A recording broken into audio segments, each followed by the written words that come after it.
अस्सलाम वालेकुम। Chapter number 18 atomic and nuclear physics का जो टॉपिक आज हम डिस्कस करने जा रहे हैं वो है मल्टीपल चॉइस क्वेश्चन। आज हम आपको बताएंगे कि एमसीक्यूज को हल करने का बेहतरीन तरीका क्या होता है और आपके एमसीक्यूज अक्सर औकात गलत होने की वजह क्या होती है। एमसीक्यूज में पूरे मार्क्स आप कैसे हासिल कर सकते हो और एमसीक्यूज को हल करने का एक ट्रिक भी हम आपको बताने वाले हैं, इसलिए आज की वीडियो को एंड तक लाजमी दिखेगा। तो सबसे पहले बात कर लें कि एमसीक्यूज को हल करने का बेहतरीन तरीका क्या होता है।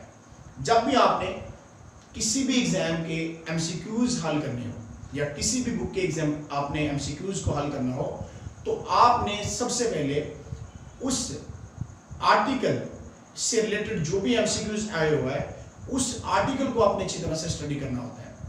यानी अगर फॉर एग्जांपल हम चैप्टर नंबर 18 की बात करें जिसके आज हम एमसीक्यूज हल करने जा रहे हैं, तो आपने सबसे पहले चैप्टर नंबर 18 के हर आर्टिकल को ध्यान से पढ़ना है। आपने एक एक लाइन को ध्यान से पढ़ना है और जहां पे कुछ अहम चीजें होंगी, इंपॉर्टेंट चीजें होंगी, उनको आपने हाईलाइट करना है या अंडरलाइन कर लेना है, ताकि जब भी आप एमसीक्यूज को हल करें तो आपके माइंड में वो चीजें हों कि इंपॉर्टेंट चीजें जो है वो आमतौर पर एमसीक्यूज में पूछी जाती हैं। तो इसलिए आपने कंप्लीट चैप्टर को अच्छी तरह से स्टडी करना है। अगर आपने आज भी कंप्लीट चैप्टर स्टडी नहीं किया हुआ तो आप इस वीडियो को यहीं पे पॉज करें और पहले चैप्टर को अच्छी तरह से स्टडी कर लें और देन आप एमसीक्यूज को स्टार्ट करिएगा। आपको एमसीक्यूज मुश्किल नहीं लगेंगे, आपको एमसीक्यूज आसान लगेंगे। और एमसीक्यूज में फुल मार्क्स कैसे आपने लेने हैं, यानी पूरे मार्क्स आप किस तरह से हासिल कर सकते हो और एमसीक्यूज को करने का ट्रिक जो है वो हम वीडियो में आगे चल के आपको आंसर करेंगे। तो अब हम स्टार्ट करते हैं एमसीक्यूज को। तो सबसे पहला एमसीक्यूज जो है उसकी स्टेटमेंट को हमने ध्यान से रीड करना है, फिर उसकी जो मल्टीपल चॉइस होती है उनको हमने रीड करना होता है, तो देन हमने आंसर जो है उसका बताना होता है। तो सबसे पहले हम इसकी मल्टीपल चॉइस जो है उनको देख लेते हैं कि मल्टीपल चॉइस की जो स्टेटमेंट है वो क्या है, फिर मल्टीपल चॉइस को देखते हैं। तो एमसीक्यूज नंबर 1 की स्टेटमेंट जो है वो है isotopes are the atom of same element with different. Isotope are the atom of same element with different. अब डिफरेंट इसमें क्या होता है, आइसोटोप्स क्या होते हैं कि जिनका एटॉमिक मास जो होता है वो डिफरेंट होता है, लेकिन उनका जो आइसोटोप्स होते हैं इनका एटॉमिक नंबर क्या होता है वो सेम रहता है। एटॉमिक नंबर सेम लेकिन एटॉमिक मास नंबर डिफरेंट होता है। ये हमने डेफिनेशन में पढ़ा था आइसोटोप्स की। तो अब इसकी चॉइस देखते हैं, इसने क्या क्या हमें गिवन दिए हैं। नंबर ए पे उसने जो दिया हुआ हमारे पास वो है एटॉमिक मास, नंबर बी पे उसने दिया हुआ हमें एटॉमिक नंबर, नंबर सी पे उसने हमें दिया हुआ है number of protons, number D पे हमें उसने दिया हुआ है नंबर ऑफ इलेक्ट्रॉन्स। तो अब इसमें हम जरा आपको बता दें कि हाइड्रोजन के हमने आइसोटोप्स के बारे में पढ़ा था कि हाइड्रोजन के 3 आइसोटोप्स थे। कौन कौन से थे, एक प्रोटियम हमारे पास था, दूसरा हमारे पास जो था वो ड्यूटेरियम था और तीसरा हमारे पास ट्राइटियम था। ये हमारे पास H11 था, ये H21 था, H31 था। अब अगर आप गौर करें तो ये हमारे पास होता है प्रोटॉन नंबर और ये हमारे पास होता है एटॉमिक मास नंबर। ये एटॉमिक नंबर होता है, ये एटॉमिक मास नंबर होता है, यानी ये प्रोटॉन की ताकत होती है, ये प्रोटॉन और न्यूट्रॉन की ताकत होती है। अब देखिए सब में अगर आप एक चीज देखो तो वो सेम चल रही है, यानी इनका एटॉमिक नंबर सेम चल रहा है। लेकिन अगर आप देखें कि हमारे पास जो डिफरेंट चीज चल रही है वो क्या है, वो एटॉमिक मास नंबर है। तो अब फिर से जरा चॉइस को देख लेते हैं और आपको पता चल गया है कि आइसोटोप्स जो होते हैं उनका एटॉमिक नंबर सेम होता है, लेकिन एटॉमिक मास नंबर देखें आप 1 2 3 यानी ये डिफरेंट आ रहे हैं। तो अब देखिए मल्टीपल चॉइस में उसने ए ऑप्शन दिया था हमें एटॉमिक मास, बी ऑप्शन उसने हमें दिया था कि एटॉमिक नंबर, सी ऑप्शन उसने दिया था नंबर ऑफ प्रोटॉन्स और डी ऑप्शन हमें उसने दिया था नंबर ऑफ इलेक्ट्रॉन। तो इसका मतलब इसका जो बेस्ट आंसर है या बेस्ट चॉइस है वो ए है, जो कि हमारे पास है एटॉमिक मास। तो वो मैं लिख देता हूं यहां पे आंसर इसका।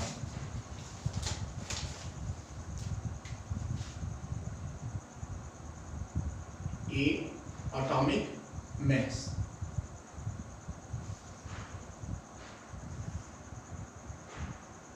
तो ये इसका बेस्ट आंसर है।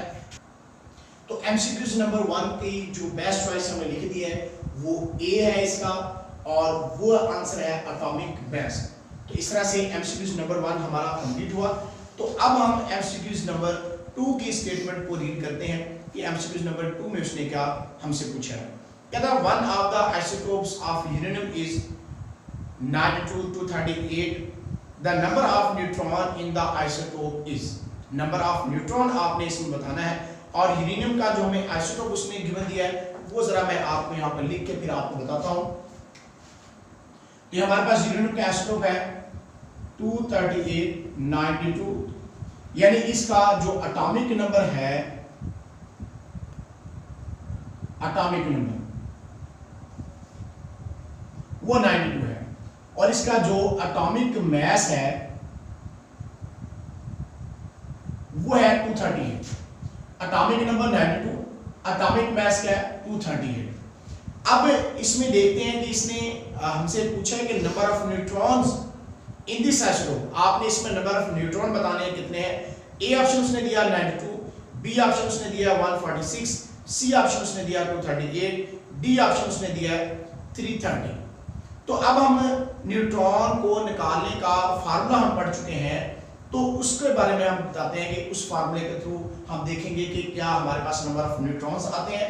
तो उसका फार्मूला ये था हमारे पास कि जो एटॉमिक मास नंबर होता है वो इज इक्वल टू होता है number of proton plus number of neutron, और प्रोटॉन जो है इसको नंबर ऑफ प्रोटॉन को हम जी से रिप्रेजेंट करते हैं, इसलिए मैं यहाँ पे जी लिख देता हूँ। अब अगर एटॉमिक मास को आप देखें तो एटॉमिक मास इसका कितना है 238 है, और जी जो एटॉमिक नंबर हमारे पास है वो 92 है, और हमने न्यूट्रॉन निकालने हैं तो n इस साइड पर आ जाएगा 238 माइनस हम कर देंगे 92। अब 238 माइनस 92 करके देख लेते हैं कितना आंसर आता है। 8 में से 2 माइनस करेंगे तो हमारे पास कितना आएगा 6, और यहाँ पे हमारे पास 3 है तो 1 कैरी में लिया 13 बन गया, और 9 उसमें से माइनस करेंगे तो यहाँ पे कितना आ जाएगा 4, और यहाँ पे हमारे पास क्या बन गया, अब 1 बच गया था हमारे पास। तो इस तरह से हमारे पास कितना आंसर आ रहा है 146 न्यूट्रॉन्स हमारे पास आ गए। अब इसमें से देख लेते हैं कि जो इसकी बेस्ट चॉइस है यानी 146 किस मल्टीपल चॉइस का है, तो वो मल्टीपल चॉइस बी है जो कि 146 है। तो इसका मतलब यूरेनियम का आइसोटोप जिसका atomic number 92, atomic mass number 238 होगा, तो उसमें न्यूट्रॉन को निकालने का तरीकाकार हमने बता दिया कि उसमें न्यूट्रॉन कितने होंगे, वो होंगे 146, यानी इसकी बेस्ट चॉइस है बी जो कि 146 है।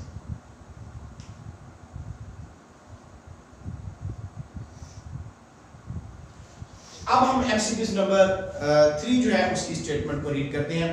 कहता है which among the following radiation has more penetrating power. Penetrating power जो है इसके हवाले से हमने एक वीडियो अपलोड की हुई है अपने चैनल पे, आप उस वीडियो को लाजमी देखिएगा, मैं डिस्क्रिप्शन में उस वीडियो का लिंक भी दूंगा। तो ए ऑप्शन उसने हमसे पूछा है कि बीटा पार्टिकल हो सकता है क्या इसकी मोर पेनिट्रेटिंग पावर है, बी ऑप्शन उसने कहा कि गामा रे, सी ऑप्शन उसने कहा एन अल्फा पार्टिकल, डी उसने कहा कि all have the same penetrating ability.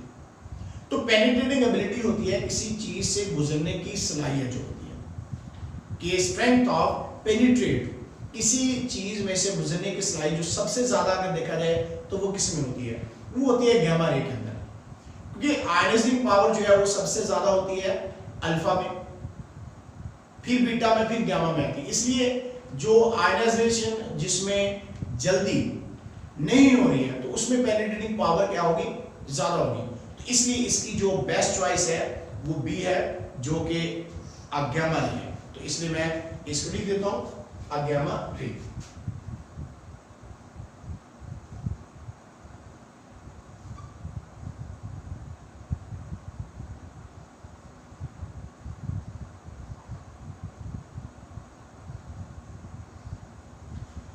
Gamma ray इसकी जो है वो है जी बेस्ट चॉइस। तो एमसीक्यू नंबर 4 की स्टेटमेंट को हम ध्यान से रीड करते हैं। What happen to the atomic number of an element which emit one alpha particle. कहता है कि जब एक एलिमेंट एक अल्फा पार्टिकल खारिज करता है तो इसके एटॉमिक नंबर पर क्या असर पड़ेगा। ए ऑप्शन दिया उसने इंक्रीज बाय 1, बी ऑप्शन उसने दिया स्टेज द सेम, क्या ये सेम रहेगा, सी ऑप्शन उसने कहा डिक्रीज्ड बाय 2, क्या 2 कम हो जाएगा, डी ऑप्शन उसने दिया हुआ डिक्रीज बाय 1, क्या 1 कम हो जाएगा। तो अब सबसे पहले हम देखते हैं कि बेसिकली अल्फा पार्टिकल क्या होता है। अल्फा बेसिकली हीलियम के न्यूक्लाई थे। ये ऑलरेडी हम न्यूक्लियर ट्रांसपोर्टेशन के टॉपिक में अल्फा डेके में हम पढ़ चुके हैं। तो अल्फा जो बेसिकली वो क्या है, वो है हीलियम के न्यूक्लाई जिसका एटॉमिक नंबर जो है वो 2 है और एटॉमिक मास नंबर जो है वो 4 होता है। एटॉमिक मास 4 होता है, एटॉमिक नंबर 2 होता है। अब एक हम न्यूक्लियाइड लेते हैं, X एक न्यूक्लियाइड हमने लिया AZ। अब इसमें Z क्या है, ये एटॉमिक नंबर है, एक है एटॉमिक मास है। अब जब ये पेरेंट एलिमेंट डॉटर एलिमेंट में चेंज होता है तो क्या चेंजिंग आनी चाहिए इसमें, हमें चाहिए अल्फा पार्टिकल। तो इसका मतलब इसके एटॉमिक मास में 4 डिक्रीज होगा और इसका एटॉमिक नंबर जो है वो 2 डिक्रीज हो जाएगा। अगर एटॉमिक नंबर में से 2 डिक्रीज हो जाए और एटॉमिक मास में से 4 डिक्रीज हो जाए तो हमारे पास यहाँ पे अल्फा पार्टिकल इमिट हो जाएगा, यानी अल्फा पार्टिकल हमारे पास आ जाएगा, प्लस में हमारे पास क्या आती है, एनर्जी आती है। तो इसका मतलब क्या हुआ, इसका मतलब ये हुआ कि एटॉमिक नंबर जो होगा वो डिक्रीज बाय 2 होगा जब अल्फा पार्टिकल इमिट होता है। तो इसकी बेस्ट चॉइस फिर क्या हुई, सी जो कि डिक्रीज्ड बाय 2 है। तो ये इसकी बेस्ट चॉइस है, ये मैं यहां पे लिख देता हूं।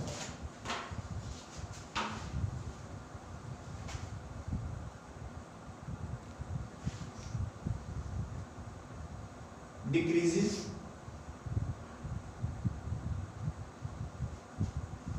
बाय 2।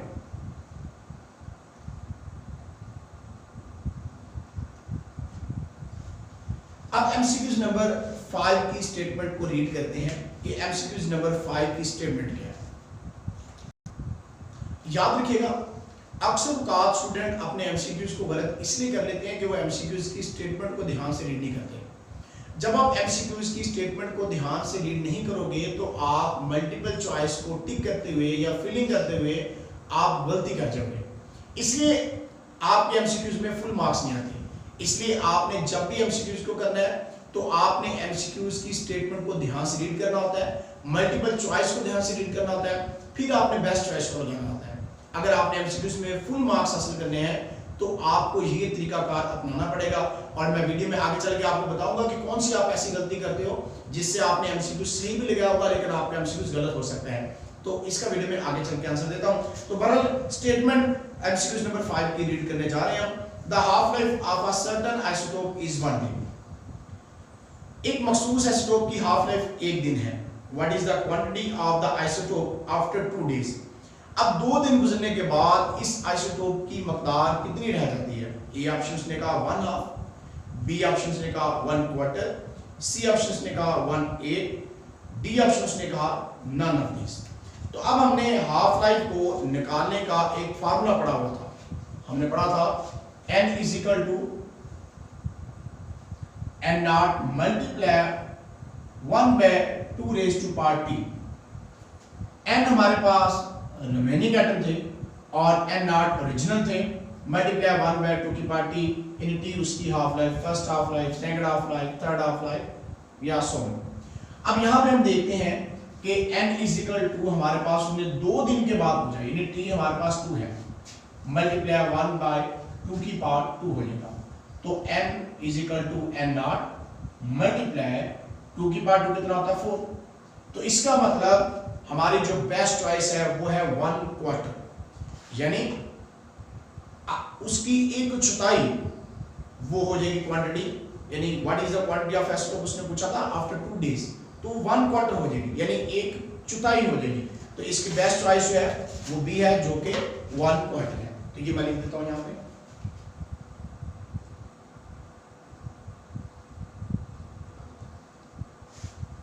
One quarter.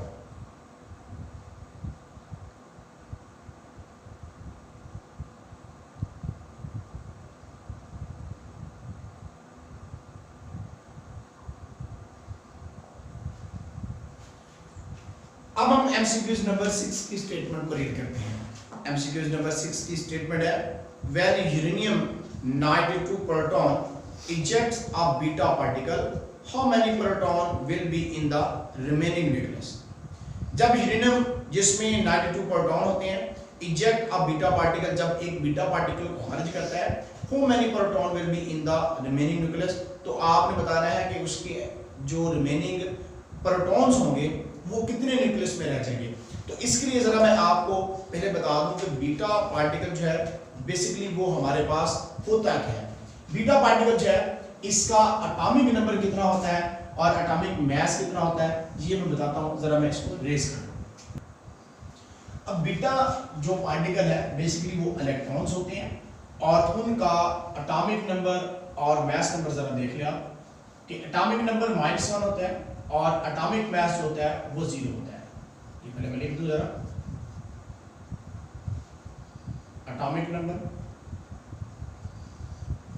और ये उसका है एटॉमिक मास। अब हमारे पास एक पैरेंट न्यूक्लियोटाइड है हमारे पास XAC और ये डॉटर एलिमेंट में चेंज होता है, तो Y A -0 हमें करना पड़ेगा और एटॉमिक नंबर में से हमने -1 कम करना है बिकॉज हमें इलेक्ट्रॉन चाहिए।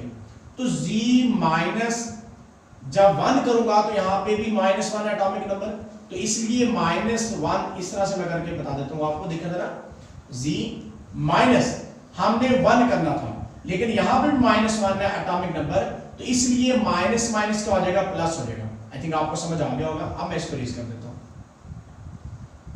ये आ जाएगा हमारे पास प्लस, हमारे पास क्या आ जाएगा, ये जो बीटा पार्टिकल हमारे पास आ गया प्लस हमारे पास एनर्जी आ गई। यानी आपने अगर बीटा पार्टिकल को इजेक्ट करना है तो हमारे पास क्या होता है, प्रोटॉन में हमें एक इंक्रीज करना पड़ता है, यानी प्रोटॉन में +1 हुआ है, प्रोटॉन का एक नंबर इंक्रीज हुआ है। अब यहां पे जो हमारे पास उसने दिया था वो यूरेनियम था, उसने कहा था कि मैंने uranium 92 proton eject a beta particle. अब यहां पे 92 है यानी Z की जगह पे क्या है, Z की जगह पे 92 है, +1 तो कितना हो गया, ये 93 हो गया। अब याद रखिएगा इस चीज को, when uranium 92 proton eject a beta particle, how many proton will be in the remaining nucleus? तो remaining nucleus में कितने हमारे पास प्रोटॉन हो जाते हैं, हमारे पास 93 प्रोटॉन हो जाते हैं। अब देखते हैं कि मल्टीपल चॉइस में उसने क्या क्या दिया है। ए ऑप्शन उसने कहा 89 प्रोटॉन, बी ऑप्शन उसने कहा 90 प्रोटॉन, सी ऑप्शन उसने कहा 91 प्रोटॉन, डी ऑप्शन उसने कहा 93 प्रोटॉन। तो इसका मतलब हमारा डी ऑप्शन इसकी बेस्ट चॉइस है, 93 प्रोटॉन्स।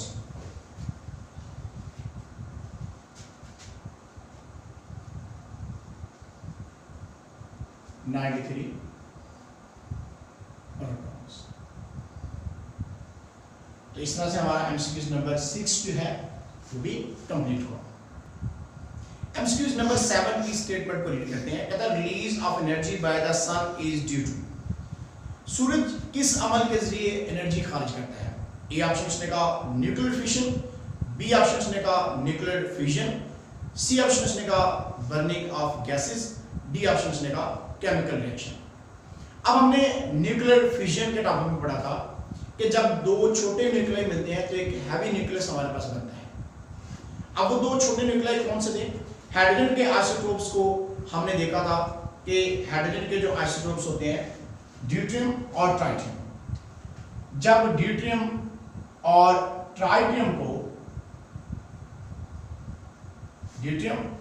ट्राइटियम को आपस में फ्यूज किया जाता है, इनको आपस में मिलाया जाता है, तो इससे हमारे पास हीलियम प्लस एक हमारे पास न्यूट्रॉन आता है। इसका जरा मैं एटॉमिक नंबर और मास नंबर भी आपको क्लियर कर देता हूं जी। तो एटॉमिक नंबर इसका 0, एटॉमिक मास 1 प्लस हमारे पास एनर्जी रिलीज। अब क्या होता है कि फ्यूजन के अंदर हमारे पास हाइड्रोजन के न्यूक्लियाई बेसिकली हीलियम में जा रही होती हैं। अब देख सकते हैं यहाँ पे ड्यूटेरियम है हाइड्रोजन का आइसोटोप और ट्राइटियम है हाइड्रोजन का आइसोटोप्स, तो इनको आपस में फ्यूज किया तो इससे हमारे पास हीलियम हासिल हुई। तो यानी कि सूरज पे भी न्यूक्लियर फ्यूजन का प्रोसेस ही हो रहा है और जिस वजह से इतनी ह्यूज अमाउंट ऑफ एनर्जी हम तक पहुंच रही है। तो इसलिए इसकी बेस्ट चॉइस जो है वो न्यूक्लियर फ्यूजन है, जो कि इसका एमसीक्यूज नंबर मल्टीपल चॉइस जो बी है, तो वो हम इसकी बेस्ट चॉइस जो वो यहाँ पे लिख देते हैं, न्यूक्लियर फ्यूजन।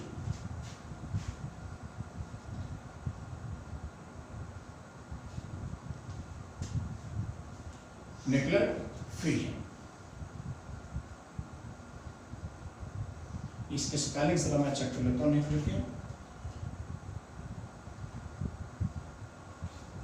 जी सही है, तो बी ऑप्शन इसकी बेस्ट चॉइस है, न्यूक्लियर फ्यूजन। तो इस तरह से एमसीक्यूज नंबर हमारा जो 7 था वो भी कंप्लीट हुआ। एमसीक्यूज नंबर 8 की स्टेटमेंट है, when a heavy nuclear split into two lighter nuclei the process would be release nuclear energy. B option ने कहा absorb nuclear energy, C option उसने कहा release chemical energy, D option उसने कहा absorb chemical energy. अब देखें, हमारे पास हमने पढ़ा था न्यूक्लियर फिशन का प्रोसेस। हमने कहा था कि जब हमारे पास एक हैवी न्यूक्लियस होता है, उसके ऊपर एक स्लो मूविंग न्यूट्रॉन यानी लो एनर्जी का न्यूट्रॉन मारते हैं, तो साइंटिस्टों का ख्याल ये था कि क्योंकि वो एक हैवी न्यूक्लियस है तो वो उस न्यूट्रॉन को क्या करेगा, अपने अंदर जज़ब कर लेगा। लेकिन ऐसा नहीं हुआ, बल्कि वो स्प्लिट हो गया था 2 हिस्सों में, और जिसको हमने कहा था कि अब हमारे पास 2 हिस्सों में वो स्प्लिट हुआ और प्लस में हमारे पास बहुत ज़्यादा एनर्जी जो है वो रिलीज हो रही थी। तो इसलिए इसकी जो बेस्ट चॉइस है वो ए है, इन रिलीज ऑफ न्यूक्लियर एनर्जी है। तो यहां पे मैं लिख देता हूं इसका A option, release of nuclear energy.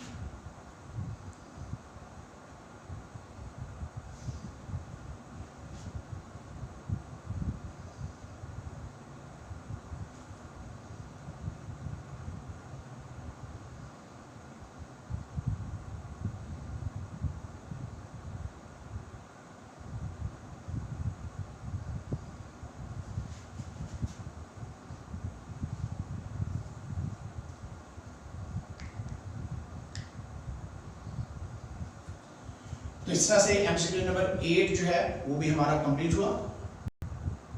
MCQ number 9 की स्टेटमेंट को अब हम रीड करते हैं।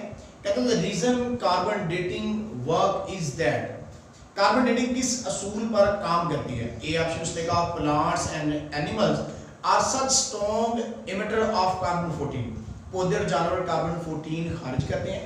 बी ऑप्शन उसने कहा आफ्टर अ प्लांट और animal die it stop taking in fresh carbon 14, कि जब पौधे और जानवर मरते हैं तो ये ताज़ा कार्बन 14 का इस्तेमाल तर्क कर देते हैं। सी ऑप्शन इसमें आता है there is so much non radioactive carbon dioxide in the air, कि हवा में नॉन रेडियो एक्टिव कार्बन की बड़ी मकदार मौजूद है। डी ऑप्शन उसने कहा व्हेन प्लांट्स और animal die they absorb fresh carbon 14, जब पौधे और जानवर मरते हैं तो ये ताज़ा कार्बन 14 जज़ब करते हैं। अब कार्बन डेटिंग का हमने टॉपिक पढ़ाया हुआ है, यूजेस ऑफ आइसोटोप्स में हमने इस चीज़ के बारे में बताया था आपको कि कार्बन डेटिंग बेसिकली होती क्या है। कार्बन 14 की क्वांटिटी हम देख रहे होते हैं, और ये जब कोई एनिमल या प्लांट जो है वो डेड हो जाता है यानी मर जाता है, तो उसके बाद वो फ्रेश एयर से कार्बन जो है 14 की क्वांटिटी को लेना बंद कर देता है। तो इसलिए कार्बन 14 जो है या हाफ लाइफ जब हम निकालते हैं तो बेसिकली इसमें एनिमल का या प्लांट का डेड होना जरूरी होता है। तो इसकी जो बेस्ट चॉइस है वो बी है, आफ्टर अ प्लांट और animal dies it stop taking in fresh carbon 14, कि ताज़ा कार्बन 14 की क्वांटिटी का इस्तेमाल क्या कर देता है, तरह कर देता है। इसकी बेस्ट चॉइस बी है, तो ये यहाँ पे मैं नोट कर देता हूँ।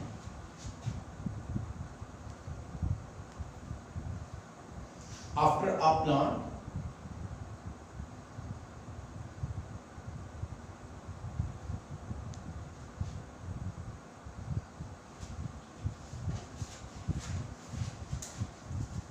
or animal die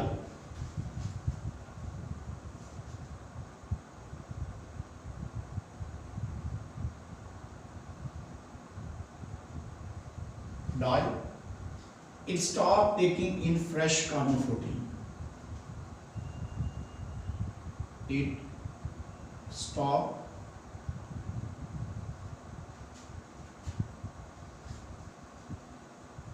taking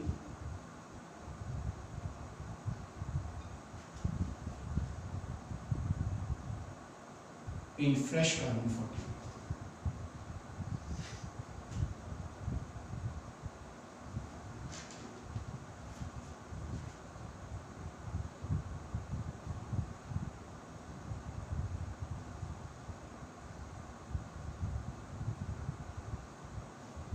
After a plant or animal dies, it stops taking in fresh carbon 14.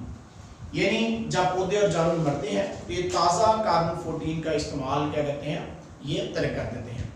अब वो क्वेश्चंस जो वीडियो के स्टार्ट में मैंने आपको कहा था कि एमसीक्यूज आपको मुश्किल क्यों लगते हैं और एमसीक्यूज में आपके फुल मार्क्स क्यों नहीं आते, एमसीक्यूज में आपने फुल मार्क्स कैसे लेने, इसकी 100% गारंटी, और कौन सी एक आप ऐसी गलती करते हो जिसकी वजह से आपके एमसीक्यूज जो है वो गलत होने के चांसेस होते हैं। आपका सही ऑप्शन हो तो वो भी आपका ऑप्शन जो है वो गलत हो सकता है। इसके आप आंसर करते हैं। एमसीक्यूज मुश्किल लगने की वजह ये होती है कि आपने जो चैप्टर होता है उसको अच्छी तरह से नहीं पढ़ा होता, आपने ध्यान से आर्टिकल की एक एक लाइन को स्टडी नहीं किया होता, जिस वजह से आपको एमसीक्यूज मुश्किल लगते हैं। और एमसीक्यूज में फुल मार्क्स क्यों नहीं आते? एमसीक्यूज में फुल मार्क्स ना आने की वजह यह है कि आप एक तो स्टेटमेंट ध्यान से रीड नहीं करते, आप मल्टीपल चॉइस को ध्यान से रीड नहीं करते, आप बस एमसीक्यूज को देखा फौरन से टिक कर दिया जल्दी जल्दी, ना देखा कि इस एमसीक्यूज में पूछा क्या गया है, उसने स्टेटमेंट तो नहीं थोड़ी बहुत चेंज कर दी, या मल्टीपल चॉइस जो है वो ए बी सी डी जो हमारे पास होते हैं, ए को बी की जगह पे या डी को सी की जगह पे ऐसे तो चेंज नहीं कर दिया। आप इन चीज़ों को ध्यान से देखते नहीं, जिस वजह से आपके एमसीक्यूज हैं वो गलत होते हैं और उसके बाद आपके पूरे मार्क्स भी नहीं आते। अब एमसीक्यूज में 100% मैं गारंटी देता हूँ आपके एमसीक्यूज में फुल मार्क्स आने की कि आपने चैप्टर को अच्छी तरह से रीड करना होता है, यानी पूरे चैप्टर को आपने ध्यान से एक एक लफ्ज को आपने ध्यान से पढ़ना होता है, इंपॉर्टेंट चीजों को आपने अंडरलाइन करना होता है, और पूरा चैप्टर तैयार करने के बाद आप फिर मल्टीपल चॉइस करें तो आपका कोई भी मल्टीपल चॉइस क्वेश्चन गलत नहीं होगा। इस तरह जब आपने बोर्ड में जाना होता है एग्जाम में तो वहां पे भी आपको सारी बुक की जो भी बुक आपकी है उसकी सारी बुक को अच्छी तरह से स्टडी करना होता है, एक एक लाइन को ध्यान से रीड करना होता है, तो आपको एमसीक्यूज मुश्किल नहीं लगेंगे और आपको मैं गारंटी देता हूँ 100% आपके एमसीक्यूज में फुल मार्क्स आएंगे।